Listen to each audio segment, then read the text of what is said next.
안녕하십니까. 자, 이번 시간에는 이제 형벌론을 들어가 보도록 하겠습니다. 자, 이제 형벌론은 범죄가 성립했을 때 이제 어떻게 형벌을 부과할지를 따지는 거죠. 그래서 형벌의 종류, 그다음에 형의 양정, 누범, 그다음에 형의 유예, 형의 시효 이런 것들을 이제 언급하는 건데요. 별로 중요도가 높지 않죠. 전체적으로 한 문제 정도 잘하면 나오는 파트이기 때문에 너무 어렵게 공부할 필요는 없습니다. 그래서 자, 일단 그 부분을 이제 알아두고 그러면 먼저 이제 형벌론의 첫 번째 내용은 형벌이 뭐냐부터 출발하는 거죠. 그래서 형벌에 무엇이 있다? 종류가 있습니다. 자, 종류는 어떻게 되어 있느냐? 자, 이렇게 되어 있어요. 가장 센 형벌 뭐예요? 사형 있죠? 그 다음에 또 뭐가 있습니까? 이제 무기, 이제 뭡니까? 징역이 있고 금고가 있죠. 그 다음에 자격 상실, 그 다음에 자격 정지가 있죠. 그 다음에 벌금, 구류, 그 다음에 과료, 그 다음에 몰수가 있습니다. 현행 형법에서 정해진 형벌의 종류는 이렇게 총 몇 가지가 있다? 9가지가 있습니다. 9가지가 이게 형의 경중이에요. 그래서 몰수가 가장 경한 거고 그 다음 뭐다? 사형이 가장 센 거죠. 자, 그러면 이제 이것을 다시 좀 나눠보니까 이렇게 얘기할 수가 있습니다. 자, 생명형, 자유형, 그 다음에 명예형, 재산형 이렇게도 나눌 수가 있죠. 그러면 생명은 뭡니까? 사형이 있겠죠. 그 다음에 자유형은 징역, 그 다음에 금고, 그 다음에 구류가 있겠고요. 그 다음에 명예형은 뭐가 있습니까? 자격 상실과 자격 정지가 있죠. 자, 그 다음에 재산형은 벌금, 과료, 몰수가 있습니다.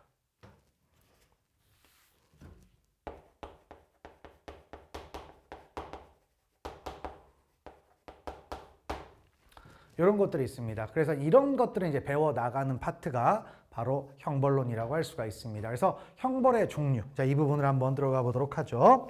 자, 그래서 1번 바로 형의 경중인데 요거죠. 그래서 조문에 41조에서 규정을 하고 있습니다. 바로 여기 41조에서 이렇게 규정하고 있는데 이게 순서예요. 여러분들 이 순서를 좀 기억을 해두시면 좋겠고, 그러면 이제 문제는 2번으로 가보니까 뭐가 있어요? 바로 사형제도가 있죠. 근데 왜 사형제도가 논의가 되느냐? 우리 헌법에는 37조 2항에 모든 국민의 자유와 권리는 제한할 수가 있다라고 합니다. 근데 제한하는데 한 단서가 있죠. 본질적인 내용은 침해할 수 없다. 그러니까 자, 모든 국민의 자유와 권리를 제한하는데 본질 내용은 침해할 수가 없대요. 그러면 자, 인간의 가장 중요한 게 뭡니까? 목숨이죠. 목숨을 빼앗는 형벌은 부과하면 안 되는 거 아니야? 그런 내용이 나옵니다. 그런데 자, 이제 대법원이나 헌법재판소는 바로 이 사형을 인정하고 있다, 인정하고 있지 않다? 인정합니다. 물론 집행을 안 할 뿐이죠. 합헌제도입니다. 그래서 2번 표현이고요. 3번. 그리고 이제 3번이 이제 그나마 최근 판례인데 사형 함부로 선고를 못한다. 이런 취지의 얘기죠. 그래서 쭉쭉 한번 읽어보시면 되겠습니다. 자, 그리고 이제 나머지 것들이 이제 들어가는데 자, 징역, 금고 이렇게 돼 있죠. 자, 그러면 징역이나 금고는 어떻게 되느냐? 일단 하한선이 어떻게 된다? 1개월이 됩니다. 1개월. 그래서 30년까지죠. 징역이나 금고는 맥시멈이 30년, 최저가 1개월이 됩니다. 근데 이제 가중을 하면 50년까지 돼요. 가중을 하면. 자, 그래서 4번에 그런 얘기가 나오고요. 그 다음에 이제 벌금 있죠. 자, 벌금은 5만 원 이상이 되는 건데 어떻게 되냐? 상한선은 제한이 없어요.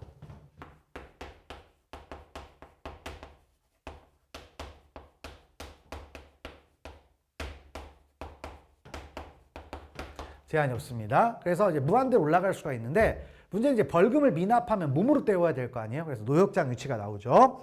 자, 그래서 읽어보시면은 벌금을 납입하지 아니한 자에 대한 노역장 위치 기간은 자, 어떻게 된다? 맥시멈이 3년입니다. 3년. 그래서 1일 이상 3년 이하가 되는데요. 근데 이제 하한 규정은 있죠. 하한 규정. 자, 그런 것들을 이제 알아주고 그래서 9번을 먼저 보겠습니다. 선고하는 벌금이 1억 원 이상 5억 원 미만인 경우에는 어떻게 된다? 자, 하한선을 300일로 하는 거예요. 상한 3년은 못 넘어가요. 그래서 1억 원 이상 5억 원 미만, 그 다음 5억 원 이상 50억 원 미만일 때는 하한선이 500일, 그 다음에 50억 원을 넘어서면 하한선이 1000일이 됩니다. 그래서 이렇게 이제 규정을 했죠. 자, 그리고 이제 위로 올라가서 6번 뭐다? 과료도 재산형인데 과료 안 내면 역시 노역장에 끌려가는데 벌금보다 적어야 될 거 아니에요. 그래서 벌금은 1일 이상 3년 이하인데 과료는 1일 이상 30일 미만이 되는 겁니다. 그런 것들을 알아두시면 되겠고요. 그 다음에 뭐 7번, 8번 가볍게 읽어보시고, 자, 그 다음에 10번으로 가보면 10번은 이제 뭡니까? 벌금을 미납하면 이제 노역장으로 가잖아요.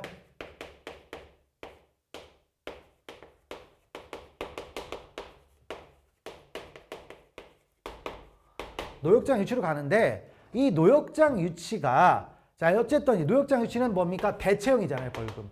그러니까 벌금형이에요. 벌금형. 그러니까 벌금형이 되는데 그러다 보니까 이런 얘기가 나올 수가 있겠죠. 만약에 선택형으로 자 뭐다 1년 이하의 징역 또는 500만 원 이하의 벌금 이렇게 해놨는데 벌금형을 선택했는데 노역장 유치 기간이 1년 6개월이다. 이럴 수 있냐 이거죠. 그럴 수 있습니다. 왜? 돈 내면 노역장 끌려간다, 안 끌려간다? 안 끌려가는 거죠. 그래서 그 부분입니다. 그래서 바로 징역형의 상한을 넘어설 수도 있다. 노역장 유치 기간이. 바로 10번이 그런 얘기입니다. 그래서 법정형에 징역형과 벌금형이 선택형으로 규정되어 있는 범죄에서 벌금형을 선택하여 처벌하는 경우에 노역장 유치 기간은 법정형에 정한 징역형의 상한을 초과해 정할 수 있다, 없다? 정할 수 있습니다. 자, 그런 말을 알아두시면 되겠고요. 넘어가시면 되겠습니다. 자, 그리고 이제 중요한 게 이제 뭐냐? 바로 몰수입니다. 몰수. 이제 몰수는 부가형의 성격을 띠고 있으면서 형벌입니다. 그래서 바로 이제 몰수형이 중요한 내용이 되는데, 자, 이제 몰수를 한번 보도록 합시다. 몰수는 소유권을 박탈하는 처분이죠. 형벌입니다. 형벌이면서 부가형이에요.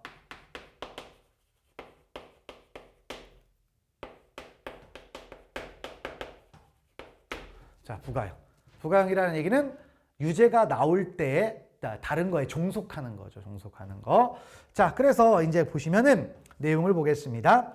자, 그래서 11번 들어가 보면 근데 이제 우리 형법에 참 희한한 조문이 있어요. 그래서 일단 부가한다고 돼 있긴 한데 문제는 뭐다? 자, 여기서 자, 일단 부가형이니까 유죄에 종속하는 거죠. 근데 자, 뭐냐면 거기 단서 있죠? 뭡니까? 유죄의 재판을 하지 아니할 때에도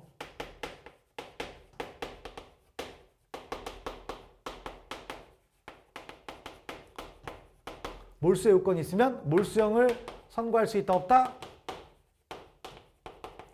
선고할 수가 있어요. 그럼 이게 무슨 말이냐 그랬더니 유죄의 재판을 안 하면서 몰수의 요건을 갖추다. 유죄의 재판 안 한다는 얘기가 무죄인데 뭐냐면 이런 거예요. 책임 조각으로 무죄가 나온 겁니다.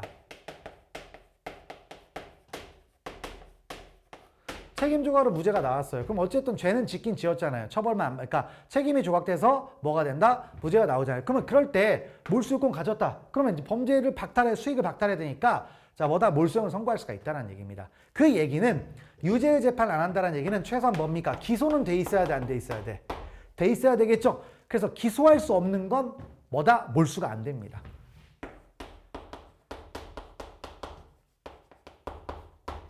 기소할 수 없는 건 몰수가 안 돼요. 자, 그래서 11번부터 쭉 이제 읽어봅시다. 11번. 자, 몰수는 원칙적으로 타형에 부과하는 부가형이다. 그 다음에 몰수의 요건이 있는 경우라도 행위자에게 유죄의 재판이 아니할 때는 몰수만 선고할 수 없느냐? 가능은 합니다. 자, 그리고 먼저 볼게. 13번 먼저 보겠습니다. 형법 49조 단서는 행위자에게 유죄의 재판을 아니할 때도 몰수 요건이 있는 때는 몰수만을 선고할 수 있다라고 규정하고 있으므로 공소가 제기되지 아니하는 별개의 범죄 사실을 법원이 인정하여 몰수나 추징을 선고할 수 있다, 없다? 그건 안 돼요.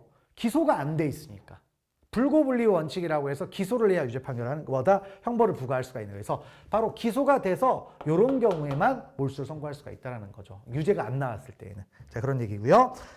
그다음에 12번째 가보면 형법 134조의 몰수나 추징을 선고하기 위해서 몰수나 추징의 요건이 공소가 제기된 범죄 사실과 반드시 관련되어 있을 필요는 없으므로 범죄 사실은 인정되지 아니한 사실에 관하여도 몰수나 추징만 선고할 수는 있다. 있는데 자, 뭐라고 했습니까? 부가형이에요. 유죄가 나올 때 종속되는 거니까 몰수물은 뭐예요? 범죄와 관련이 있어야 몰수하는 겁니다. 범죄와 관련이 있어야.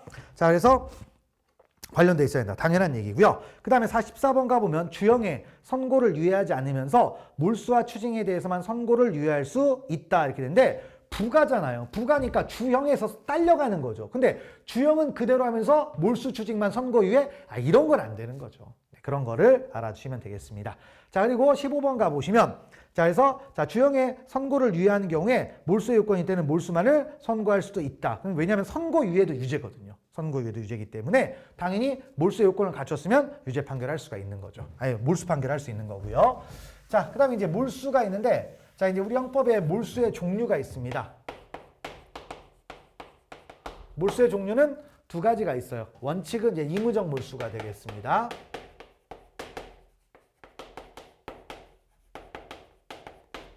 의무적 몰수가 원칙이고요. 그다음에 이제 필요적 몰수는 예외적으로 할 수가 있습니다. 예외적으로 하는데 그 필요적 몰수는 뭐가 있느냐? 그랬더니 형법적으로 따지니까 아평, 뇌물, 그다음 뭐다? 배임, 수재가 있죠. 자, 그러니까 이런 세 가지의 경우에는 무조건 몰수하는 거고 일반적인 몰수는 뭐다? 법원의 재량에 따라서 이루어진다라는 겁니다. 자, 그런 것들을 알아주고요. 자, 그다음에 이제 몰수의 요건이 있습니다. 몰수 요건은 이제 크게 보면은 자, 이제 대물적 요건, 대인적 요건이에요. 자, 대물적 요건은 몰수의 대상입니다. 그러면 어떤 거를 몰수하느냐? 이런 거고요. 그다음에 무엇을 뭐다 몰수하느냐 그랬더니 대인적 요건은 최소한도 범인과 관련돼 있어야 몰수를 하는 거잖아요. 그래서 이런 부분들이 등장하는데 대물적 요건은 우리 법에서 세 가지를 규정하고 있어요. 근데 세 가지 중에 하나면 몰수할 수 있다는 뜻입니다. 자, 그래서 범죄 행위에 제공하였거나 제공하려고 하는 물건입니다.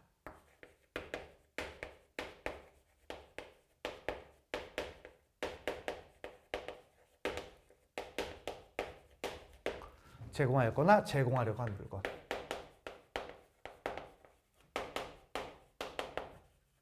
그러니까 범죄에 제공됐으면 몰수할 수 있는 거죠. 그 다음에 제공은 안 했지만 제공하려고 했다. 그럼 몰수할 수 있죠. 관계가 있으니까. 다음 범죄 행위를 인하여 생각했건 생겼거나 취득한 물건.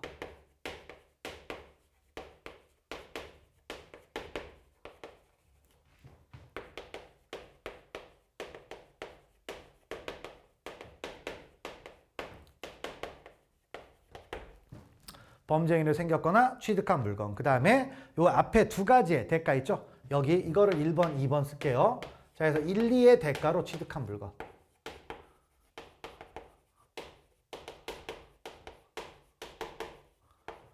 그러니까 이걸 팔아가지고 뭐 다른 물건으로 바꿨다 이거죠. 그러면 몰수할 수가 있다 이거죠. 자, 그다음에 두 번째는 자, 이제 대인적 요건은 이제 두 가지가 있습니다. 뭐 둘 중에 물론 하나면 되는 거죠. 자, 그래서 범인 이외의자의 참 어렵죠 말이.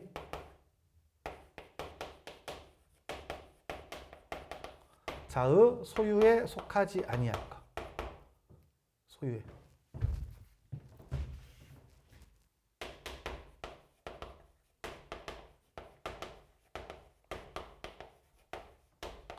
그러니까 범인 이외의자, 범인 아닌 사람의 소유가 아니어야 된다. 그러니까 뭐냐면 범인 거예요, 범인 거. 근데 말을 이렇게 쓴 건 무주물 때문에 나중에 쓴 겁니다. 자, 그다음 범죄 후 범인 이외의자가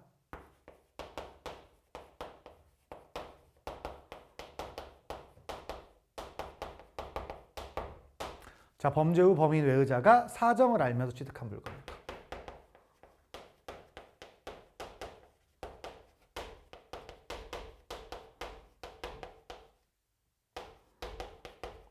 자, 이런 것들이 이제 몰수의 요건이 됩니다. 그래서 여기에서 조금의 해석은 있는데 그런 것들을 이제 보시면 됩니다.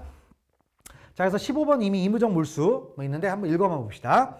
형법 48조 1항 1호에 의한 몰수는 의무적인 것이므로 그 몰수의 요건에 해당하는 물건이라도 이를 몰수할 것인지는 형벌 일반에 적용되는 비례 원칙에 한 제한을 받는 외에는 법원의 뭐다? 재량이 되는 거죠. 일반적으로는 재량이다. 할지 말지. 자, 그리고 이제 몰수의 기본적인 요건에서 이제 보시면 첫 번째가 뭐였습니까? 범죄에 제공했거나 제공하려고 한 물건이라고 했습니다. 그래서 17번 들어가 보면 체포될 당시 소지하고 있던 자기합 수표가 장차 실행하려고 한 외국환 거래법 위반의 범행에 제공하려는 물건이라면 이는 범행과는 별개로 이전에 범해진 외국환 거래법 위반죄의 범죄행에 제공하려는 물건이라고 볼 수 있느냐. 그래서 자, 일단 어떤 얘기냐. 외국환 거래법 위반이라는 것은 외국환 거래법, 그러니까 불법으로 송금을 해야 돼요.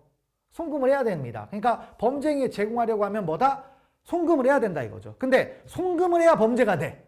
송금을 해야. 근데 여기서 뭐가 됐습니까? 자, 쭉 해가지고 소지하고 있는데, 자, 어떻게 됐습니까? 아직 송금을 못했어요. 송금을 못했다는 얘기는 범죄가 안 되는 거예요. 범죄가 안 되니까 몰수를 할 수 있습니까? 없습니까? 없다라는 얘기죠. 그래서, 자, 그런 얘기다. 그래서 범죄가 안 되는 겁니다. 그걸 기억하시면 되겠고요. 그 다음에 18번째. 형법상 몰수의 대상은 범죄의 실행위 자체에 사용한 물건에만 한정되고 실행행위 착수 전 또는 쭉 해가 사용한 물건은 해당되지 않는다 했는데 아니죠. 제공한다라는 것은 자 뭐다? 뭐 예비를 도와줄 수도 있는 거잖아요. 그래서 그런 것도 된다. 그래서 한정되진 않는다는 얘기입니다. 넘어가시고 그래서 자 19번이 이제 바로 뭡니까? 그런 예비를 도와주는 것들 그런 것을 표현하는 거죠. 읽어보시면 살인행위에 사용한 칼 등 범죄의 실행행위 자체에 사용한 물건뿐만 아니라 실행행위에 착수 전의 행위에 사용한 물건도 몰수할 수 있지만 그 다음에 있죠? 끊어주시고 그 다음에 실행행위 종료 후에 행위에 사용한 물건은 그것이 범죄의 수행에 실질적으로 기여했다. 실질적으로 기여했으면 몰수할 수가 있다는 겁니다. 그래서 제공하려고 뭐 일단 그런 표현이 되겠고요. 일단 20번 범죄행위 제공됐다고 할 때 사기 도박이면 판돈을 키워야 될 거 아니에요. 그래서 첫 번째 끝에 수표를 제시해 보였습니다. 꼬시려고. 야 우리 돈 많거든? 이런 것들 있죠? 이게 범죄행위 제공된 거예요. 그럼 몰수할 수 있다 없다? 몰수할 수가 있습니다. 자, 그 다음에 자 21번이 특별법이죠. 형법에 대한 특별법으로 부패 재산의 몰수 및 회복에 관한 특례법이 있다 이겁니다. 그러면 여기도 이제 몰수할 수 있는데 기본 원칙은 기본적으로 어떤 거를 몰수해야 되겠습니까? 범죄, 공소 제기된 범죄에서 유죄가 인정된 것들이 몰수가 돼야 되겠죠. 이제 그 표현인데요. 자, 읽어봅시다. 부패재산에서 정한 몰수 추징의 원인이 되는 범죄 사실은 공소 제기된 범죄 사실에 한정되고 범죄 피해 재산은 그 공소 제기된 범죄 사실 피해자로부터 취득한 재산 또는 그 재산의 보유 처분에 의하여 얻은 재산에 한정되며 다음은 체크할까요? 그 피해자 피해 회복이 심히 곤란하다고 인정되는 경우 이럴 때에만 이제 특례법에 따라서 몰수 추징을 한다는 거죠. 기본적으로 기소되고 범죄되고 이런 얘기죠. 넘어가시면 되겠습니다. 자, 그 다음에 이제 22번 계속 이제 이 몰수 요건과 관련된 얘기들이죠. 피고인이 개설한 웹사이트, 음란 사이트 링크 배너와 도박 사이트 홍보 배너를 게시하는 등의 방식으로 운영하다가 성명불상자에게 이 사건 웹사이트를 5천만 원에 매각하고 현금으로 위 돈을 지급받은 경우 이 사건 웹사이트는 쭉 해서 무형의 재산에 해당할 뿐만 아니라 자 범죄를 생활했거나 취득한 물건에 해당한다 이렇게 돼 있는데 그러니까 즉 몰수에 그러니까 뭐다 매각 대금이 몰수 대상이냐 이 부분을 이제 따지는 거죠. 자, 근데 결국엔 뭡니까? 자, 뭐가 지금 범죄죠? 이 웹사이트에 음란물이 올라온 게 범죄잖아요. 그러니까 웹사이트 자체가 범죄는 아니다라는 겁니다. 그죠? 그러니까 요 부분, 요건 매각 대금은 범죄에 제공된 게 아니, 웹사이트는 범행이 제공된 게 아니잖아요. 네, 그래서 뭐가 됐다? 몰수할 수 있다 없다? 안 된다. 이런 취지예요. 까다롭긴 한데 그래서 다음 페이지에 네 번째 줄부터 보시면 되죠. 이 웹사이트는 범죄행위에 제공된 무형의 재산에 해당할 뿐 자 범죄행위를 생활했거나 취득한 물건은 아니다 라는 겁니다. 범죄행위에 제공만 했다. 범죄행위에 제공된 무형의 재산이다. 근데 물건이라고 했으니까 안 된다라는 거죠. 그래서 물건이 아니다.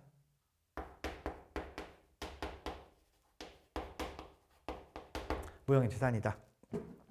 그런 얘기가 되겠습니다. 넘어가시면 되겠고요. 그 다음 23번 까다로운 얘기죠. 뭐에서 됐고 그 다음에 23번 특별법에서 해당 법률의 입법 목적과 시등을 고려하여 몰수증의 성격이나 그 범위 등에 관하여 형법과 달리 정한 경우에는 특별법 우선의 원칙상 특별법 규정이 적용되는 한도에서 배제되므로 특별법에 따른 몰수증 요건이 구비되지 않고 48조 요건만 충족했습니다. 그럼 어떻게 돼요? 1번법을 적용하면 되죠. 1번법. 그래서 그런 말들 보시고 그 다음에 24번 동영상과 같은 전자기록은 일정한 저장 및 전자 방식이나 자기 방식에 의하여 저장된 기록에 불과하므로 범죄행위로 인한 생긴 물건에 해당하지 않는데 해당한다라는 겁니다. 그래서 판례 해설에서 위에 세 줄 체크하세요.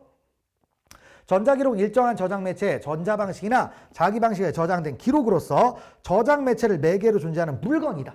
아시겠죠? 전자기록도 물건으로 취급하겠다라는 겁니다. 그렇기 때문에 몰수할 수 있다 없다? 몰수할 수 있다. 중요한 의미가 있는 판례로 보여집니다.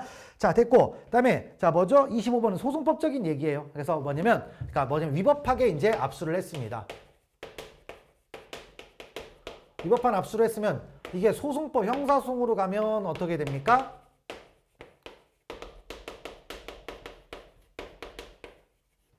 증거인멸 없죠. 근데 혹시 이제 형법으로 갔을 때 이거 몰수할 수 없느냐? 이게 이제 문제가 되는 겁니다. 몰수할 수 없느냐? 그랬더니 몰수 가능하다.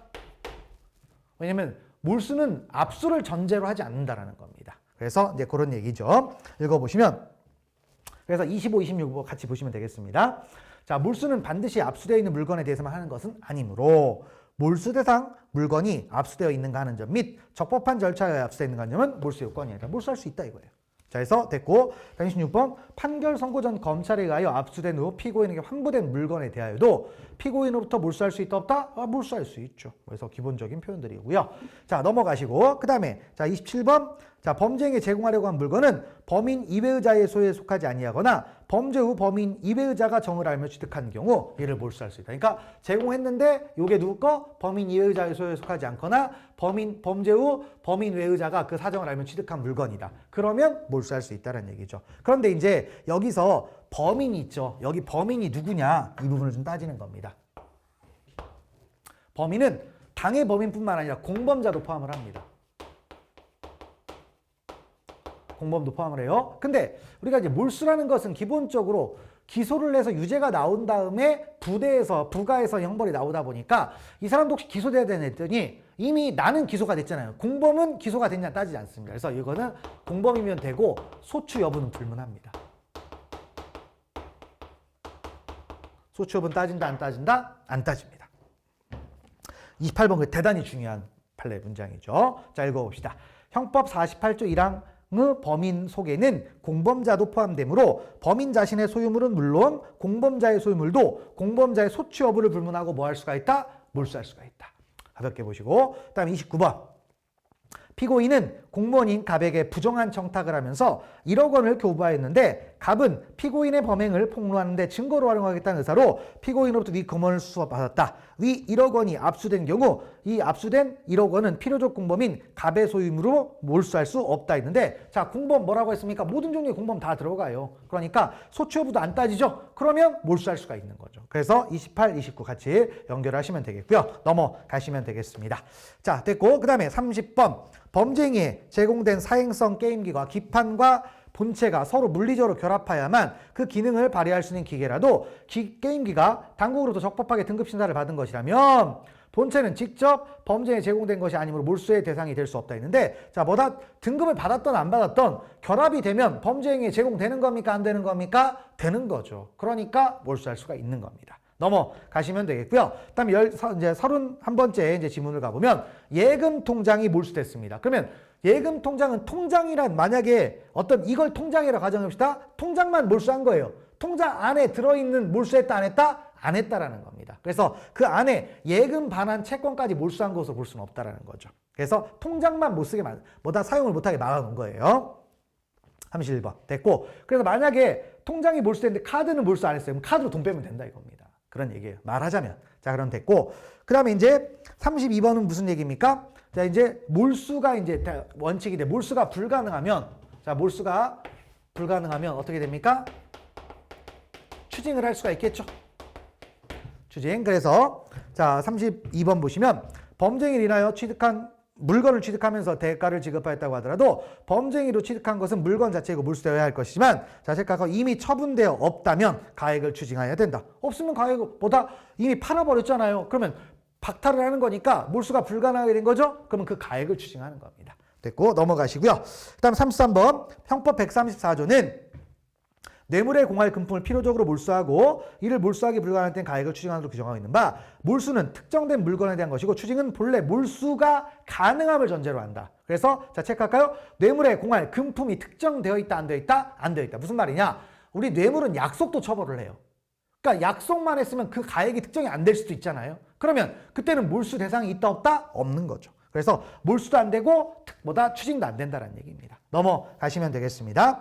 자, 34번 희로뽕을 수수하여 그중 일부를 직접 투약한 경우에는 수수한 희로뽕의 가액만을 추징할 수 있고 자, 투약을 했으면 이건 사라졌기 때문에 추징도 안 된다 이거죠. 그래서 그런 말들을 보시면 되겠고요. 넘어가시면 됩니다. 자, 35번 조금 신경을 써주세요. 자, 징역형의 집행유예와 추징을 선고받은 자에 대하여 징역형에 대해서 체크할까요? 특별사면이 됐습니다. 징역형의 특별사면이 됐어요. 자, 그러면 추징에 대해서도 형선고유력이 상실되느냐? 그건 아닙니다. 추징은 남아요. 그러니까 추징 금액은 납부해야 된다, 안 해야 된다? 납부해야 됩니다. 그래서 추징금은 특별 사면 되어도 납부해야 된다.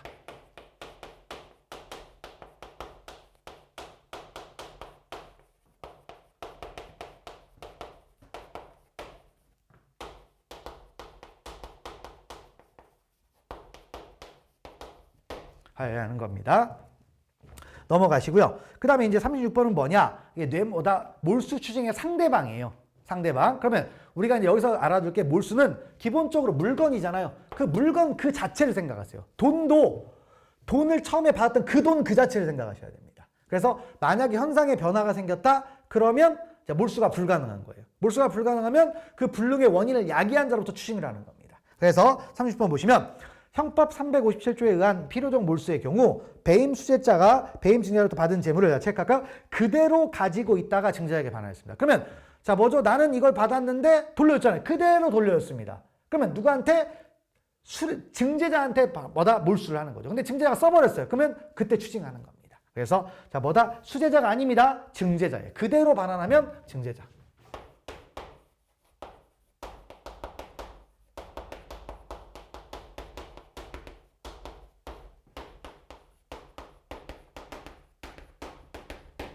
준자에게 증제자, 뇌물 같은 경우는 증례자 이렇게 가는 거죠.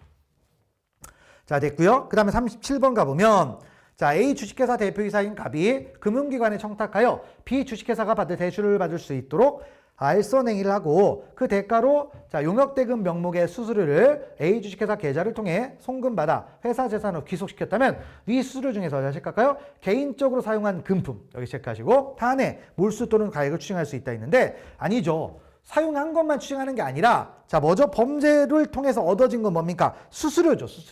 수수료로 받은 금액 전부.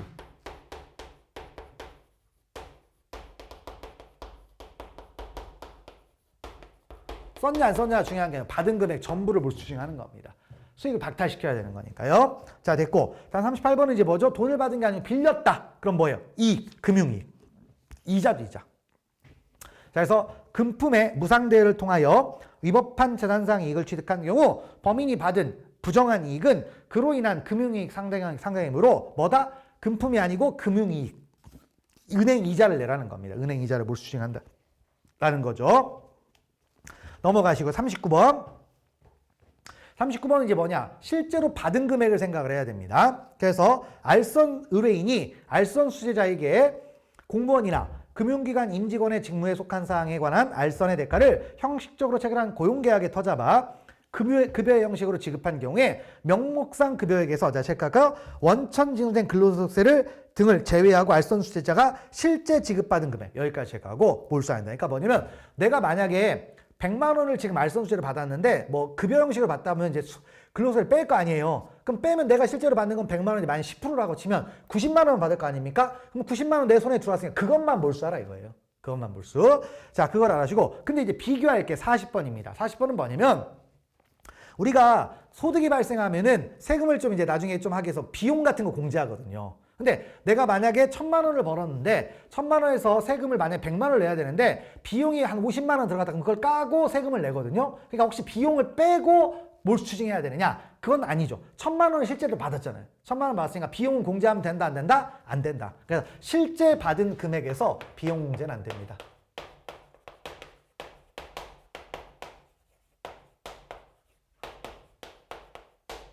공제액은 빼지 않습니다. 그래서 읽어보시면은 변호사법 위반의 범행으로 금품을 취득한 경우 그 범행 과정에 지출한 비용은 그 금품을 취득하기 위하여 지출한 부수적 비용이고 몰수할 것은 변호사법 위반의 범행으로 취득한 금품 그 자체이므로 그러니까 실제 받은 금액이 있겠죠. 그러니까 그걸 받기 위해서 들어간 비용은 공제한다, 공제하지 않는다? 공제하지 않습니다. 넘어가죠. 그러니까 실제 받은 거예요. 실제 받은 거 다 몰수 추징한다. 그러니까 자 39번은 처음부터 공제하고 줬어요. 그러면 그 실제 받은 금액. 그 다음에 40번은 뭡니까? 공제가 안 된 상태에서 받았죠? 그러면 전액. 이렇게 해야 된다는 거. 실제 받은 금액. 이런 얘기입니다. 다음 41번도 마찬가지예요. 자, 뭐다? 공제하면 된다, 안 된다? 안 됩니다. 비용 공제 안 된다. 됐고. 다음 42번. 42번은 자, 뇌물을 제가 주면서 너 알아서 하라 한 게 아니라 2천만 원 주면 1,000만 원 네 상사 줘. 이렇게 한 겁니다. 그러면 위탁의 취지에 따라 준 거잖아요. 줬죠? 그럼 자기가 실제로 받은 건 1,000만 원입니다. 천만 원. 자, 그런 얘기입니다. 그래서 읽어보시면 공무원의 직무에 속한 속한 사항의 알선에 관하여 금품을 받고 그 금품 중에 일부를 받은 취지에 따라 청탁과 관련하여 관계 공무원에게 뇌물로 공유하거나 다른 알선행위장의 청탁의 명목으로 교부한 경우, 그러면 그 부분의 이익은 실질적으로 범인에 익숙된 것이 아니어서, 자, 체크할까요? 이를 제외한 나머지 금품만을 몰수 추징한다. 그러니까 2천만 원 주면 되는데 내가 1,000만 원 주라고 해서 1,000만 원 줬어요. 그럼 나는 1,000만 원만 받은 것이 되는 겁니다. 그래서 그런 취지다. 됐고, 그다음에 이제 몰수가 불가능하면 그 가액을 추징합니다. 몰수가 불가능하면 가액을 추징하는데, 그러면 추징액의 산정 시기가 있죠.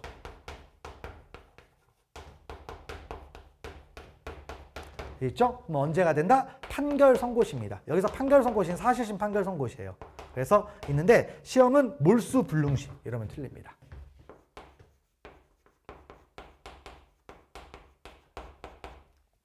이런 것들을 파악하시고요. 넘어가시면 되겠습니다. 43번 몰수가 불능한 때에는 취득가액에 따라 뭐 산정하겠네. 읽어봅시다. 몰수하기 불능할 때 추징할 가액은 범인이 그 물건을 보유하고 있다가 몰수의 선고를 받았더라면 잃었을 이득액을 의미하는 것으로 외국에서 밀수한 마약을 몰수하기 불가능한 때는 취득가액에 따라서 금액을 산정해야 된다라는 건데, 자, 일단 뭡니까? 그 시가 뭐다? 여기서 취득가액이 아니고 어디로 가야 돼요? 판결 선고시. 아시겠죠? 취득시가 아니고 재판을 할 때 실제 가액이 있을 거 아닙니까? 그때를 기준 따지라는 거예요. 넘어가시면 되겠고, 44번도 같은 취지죠. 그래서 추징액의 가액 산정은 재판 선고시의 가격을 기준으로 하므로, 자, 경우에 따라 추징할 가격이 몰수를 좀 넘었다. 그러면 추징 뭐다? 그걸 넘어서면 되느냐? 안 됩니다. 왜냐면 원래 몰수 가액이 있을 거 아니에요. 원래 그 물건의 가격. 그걸 넘어서면 안 된다는 겁니다. 됐고, 넘어가시고요. 그다음에 45번, 46번 있는데, 자, 이제 우리 특별법에 이제 징벌적 추징이라는 게 있어요. 근데 여기 자, 45번, 46번 정답이 X로 있는데 둘 다 O입니다.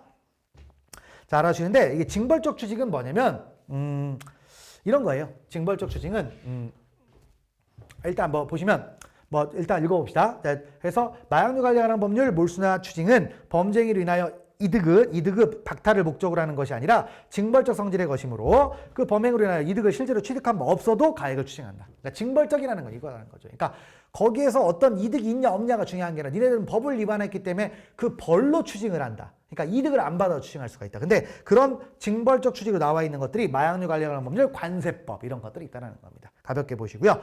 그 다음에 이제 47번은 뭐냐? 우리가 몰수는 자 뭐다? 몰수는 법원이 몰수형을 선고해요. 그래서 선고해서 몰수의 효력이 발생하는 건데, 자, 그럼 몰수는 누구에게만 발생하느냐? 재판을 받은 자에게만 효력이 발생합니다. 근데 이게 만약에 제3자의 소유다. 그럼 제3자의 소유권에 영향을 주지 않아요. 재판을 받은 사람한테만 효력이 생겨요. 자, 그래서 47번 보시면 피고인 이외의 제3자의 소유에 속하는 물건에 대하여 몰수를 선고한 판결 효력은 원칙적으로 몰수의 원인이 된 사실에 관하여 유죄의 판결을 받은 피고인에 대한 관계에서 그 물건을 소지하지 못하게 되는데 그치고, 체크합시다. 사건에서 재판을 받지 아니한 제3자의 소유권에 영향을 미친다, 안 미친다? 안 미친다. 이제 그런 얘기들을 파악을 하시면 되겠습니다. 자, 48번. 자, 이제 명예형이네요. 명예형은 뭐가 있다? 자격상실과 자격정지가 있습니다. 48번. 그래서 자, 금고형 이상의 형의 선고로 인하여 정지 또는 상실되는 자격에는 피선고권이 포함되지 않으면 선고권 포함되지 않아서 선고권도 없습니다. 투표도 못해요. 투표도 못합니다. 자, 그래서 그런 말이 되겠고, 다음 49번 처벌법규가 법정형으로 자격정지를 규정하고 있지 않은 경우에 자격정지를 병과할 수 있느냐? 그랬더니 자격정지 병과 없으면 형벌은 죄형법정주의잖아요. 법률에 규정이 돼 있어야 돼요. 규정 없으면 부과할 수 있다 없다? 없다라는 거죠. 그래서 그런 말들을 보시고, 그다음에 50번. 자, 뭐다? 자격정지를 병과한 경우에 병과된 자격정지 기간은 자격정지가 병과된 형의 집행일부터 계산하느냐? 아닙니다. 그래서 자, 어떻게 된다? 병과가 됐다. 그러면 그 징역이나 금고가 집행이 종료되거나 면제된 때로 진행합니다. 면제된 때로부터 됐고, 그다음에 자격정지의 상한은 몇 년? 15년. 그리고 연 단위로 가요. 연 단위로. 1년 이상 됐고, 그다음에 52번. 자, 형사소송법 459조가 재판은 이 법률에 특별한 규정이 없으면 재판 확정 후에 집행한다라고 규정한 취지나 이런 것들을 쭉 보게 되면, 자, 집행유예 기간의 시기는 어떻게 된다? 집행을 선고한 판결에 뭐다? 확정일. 확정일이어서 법관이 마음대로 임의로 지정할 수가 없어요. 그래서 다음 페이지에 같은 문장이죠. 자, 읽어보시면 우리 형법은 쭉 해서 명문을 규정할 법원이 집행유예 기간의 시기로서 판결 확정일 이후에 이후의 시점을 선택할 수 있다 없다? 선택할 수가 없습니다. 그래서 무조건 확정일부터 진행하는 거예요.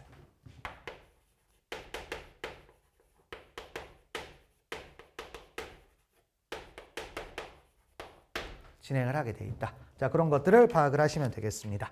자, 이렇게 해서 이제 뭐죠? 형벌에 관한 형벌의 종류에서 내용들을 봤는데, 자, 그래서 형벌의 종류에서 그래도 중요한 것들은 몰수입니다. 몰수를 조금 잘 보시면 될 것 같고요. 자, 그 다음에 이제 두 번째 형벌론의 테마로서 뭐가 있다? 형의 양정이라는 게 있습니다. 형의 양정, 양형이라고도 부르죠.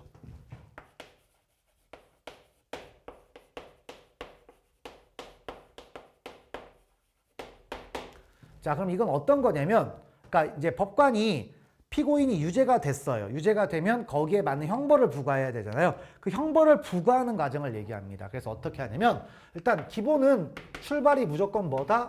법정형이 됩니다. 그리고 법정형에서 처단형으로 가요.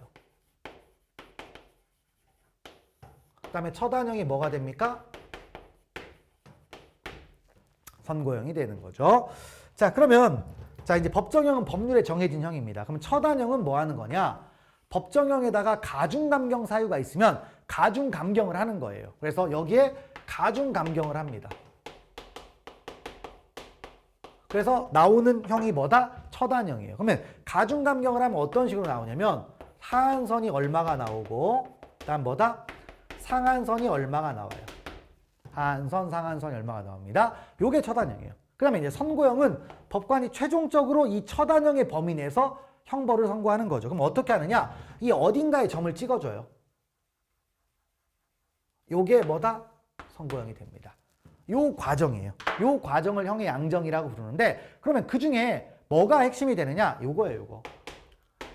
형의 양정은 가중감경하는 겁니다.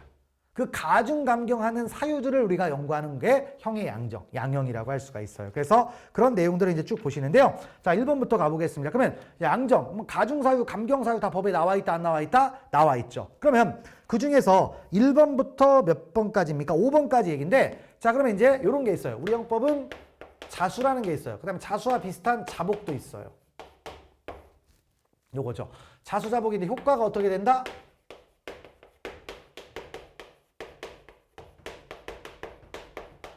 의무적 감면이죠. 그러니까 만약에 법원이 감경하기로 했다. 그러면 자 뭡니까? 처단형으로 할 때 고려하는 거죠. 그런 얘기죠. 그러니까 당연히 자수가 되는지 자복이 되는지를 따지는 건데, 자수는 뭐였습니까? 자, 범인 스스로 범죄 수사기관에 신고하는 거죠. 그 다음에 자복이라는 말은 좀 특이한 건데 효과는 자수와 똑같은 건데 이런 얘기입니다. 반의사불벌죄에서 가해자가 자 피해자에게 용서를 구하는 겁니다.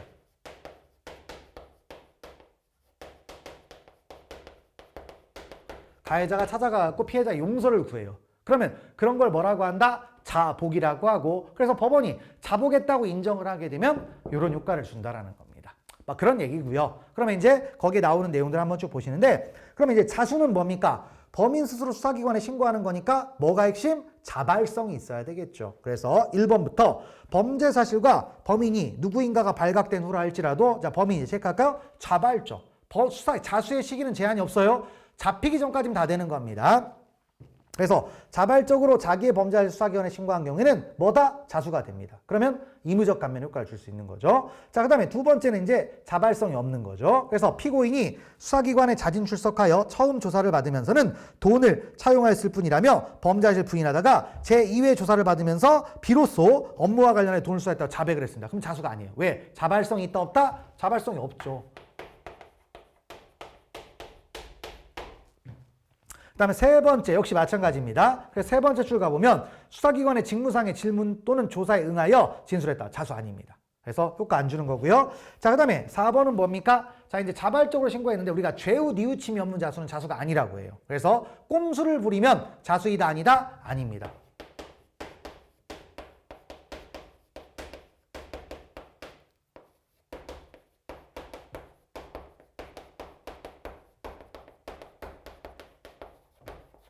자수가 아닙니다. 자, 그래서 읽어보시면 수사기관에 뇌물수의 범죄 사실을 자발적으로 신고했으나, 자, 체크할까요? 수뢰액을 실제보다 적게 신고함으로써 적용법조와 법정이 달라집니다. 그러면 특가법 적용을 피하기 위한 꼼수예요. 꼼수. 꼼수는 죄우 뉘우침이 있는 겁니까? 없는 겁니까? 없죠. 그럼 자수라고 안 봐주는 겁니다.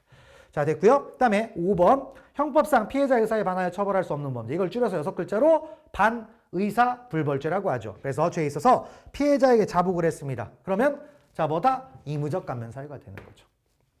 됐고요. 그 다음에 이제 뭐가 있냐면 6번 문제는 자, 이제 우리가 이제 이 가중감경을 할 때 가중감경의 사유가 하나가 아니라 여러 개가 있으면 당연히 법에서 정해놔야 되겠죠. 그래서 가중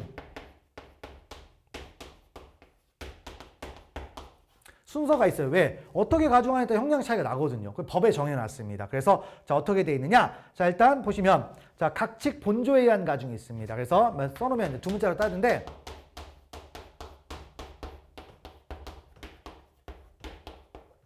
이렇게 됩니다. 각칙 본조에 의한 가중. 그 다음에 두 번째는 특수교사 방조. 그 다음에 누범 가중. 그 다음 법률상. 여기가 특별한 겁니다. 감경입니다. 법률상 감경. 그 다음에 경합범 가중. 그 다음에 옛날 장량감경이라고 부르는데 요즘 정상참작 감경이라고 하죠. 그래서 이 부분인데 이걸 바꿔내기가 좋아요. 왜? 여기가 감격이거든. 법률상 감경. 그러니까 이런 것들은 다 가중이에요. 가중. 그래서 우리가 법률상 가중이라고 강학상 부르지만 실제로 법에는 법률상 가중이라는 말이 없어요. 그러니까 법률상은 뭐만 남는다? 감경만 남아요. 근데 이게 경합범 가중보다 앞에 있어요. 그걸 보시면 됩니다. 그래서 6번.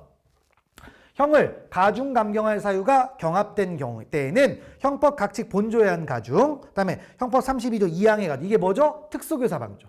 특수교사 방조. 그다음에 누범 가중. 그다음에 경합범 가중이 아니라 법률상 감경이 나와야 되겠죠? 그래서 틀렸다. 요거 잘 기억하시면 되겠고요. 그다음에 7번 가보면 경합범에 대해서 형법 38조 1항 3호에 징역형과 벌금형을 병과합니다. 병과하면 어떻게 되죠? 자, 따로, 그리고 경합범이니까 수재잖아요. 그러면 감경 사유는 각각 있는 거니까 징역은 감경하면서 벌금은 감경 안 할 수 있는 겁니다. 그래서 맞아 읽어보면 징역형에만 장량 감경을 하고 벌금형에 장량 감경 안 했다. 문제 없어요. 왜? 경합범이니까.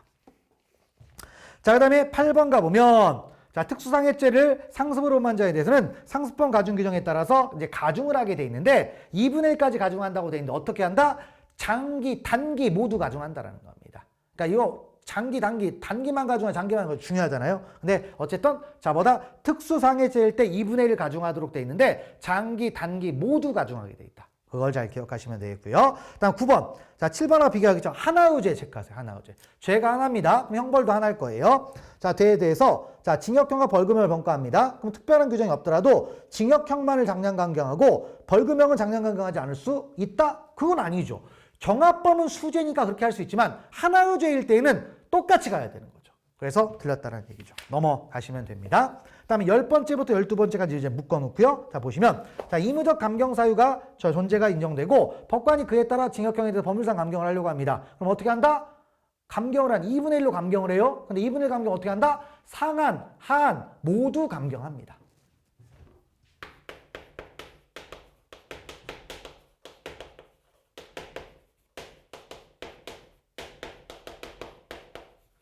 이렇게 하는 겁니다. 하한만 감경하는 거 아니에요. 됐고 계속 그런 얘기들이죠. 그래서 11번 유기징역형에 대한 법률상 감경을 하면서 형법 55조 1항 3호에서 정한 것과 같이 장기와 단기를 모두 2분의 1로 감경하는 것이 아닌 장기 또는 단기 중 어느 하나만 2분의 1 감경하는 방식이나 2분의 1보다 넓은 범위의 감경을 하는 방식 이런 건 안 되는 거죠. 그러니까 이런 우리가 형의 양정 이런 것도 법관의 재량이 아니에요. 물론 재량이 사유가 들어가 있지만 다 법대로 하는 겁니다. 법대로. 그래서 그런 말이 되겠고요. 그다음에 12번도 마찬가지죠. 처단형은 선고형의 최종적인 기준이 되므로 그 범위는 법률에 따라서 엄격하게 정하여야 하고 별도의 명시적인 규정이 없는 이상 형법 56조에서 열거하고 있는 가중감경할 사유에 해당하지 않는 다른 성질의 감경사유 인정하면 된다 안 된다? 안 되죠. 그럼 죄형법정지 파괴죠. 됐고 그다음에 이제 감경을 하는데 이거는 이제 징역형이었거든요. 근데 벌금형은 또 다액이라고 돼 있어요. 그러니까 다액이라고 돼 있다 보니까 이걸 어떻게 하느냐 그랬더니 금액으로 해석을 해서 여기도 상한한 모두 떨어뜨립니다. 그래서 읽어보시면 형법 55조 1항 6호에서 벌금형 감경할 때의 다액의 2분의 1이라는 문구는 상한과 함께 하한도 2분의 1로 내려간다. 그래서 바로 감경할 때 양쪽 다 내리는 게 중요하다는 겁니다. 넘어가시면 되겠고요. 다음에 14번째. 자, 이제 이건 뭐죠? 자, 판결 선고 전, 그러니까 즉 미결 구금을 실수의 산입이에요.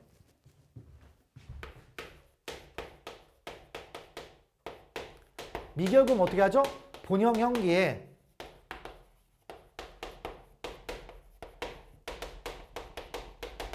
전부 산입해야 되겠죠? 그런 얘기입니다. 그래서 일부 산입은 아니에요. 일부는 위헌 결정을 받은 겁니다. 다음 15번째 무죄 판결 나오면 이런 거 선고한다라는 건데 뭐 가볍게 보시면 되겠습니다. 자, 이렇게 해서 형의 양정이 있는데 요거 잘 기억하시면 될 것 같습니다. 그리고 감경을 할 때 법률상 감경, 그다음에 벌금, 징역 금고 감경하고 벌금 감경은 뭐다? 하한도 같이 감경해 주는 거예요. 상한하 모두 감경해 준다. 그런 걸 잘 기억하시면 될 것 같습니다.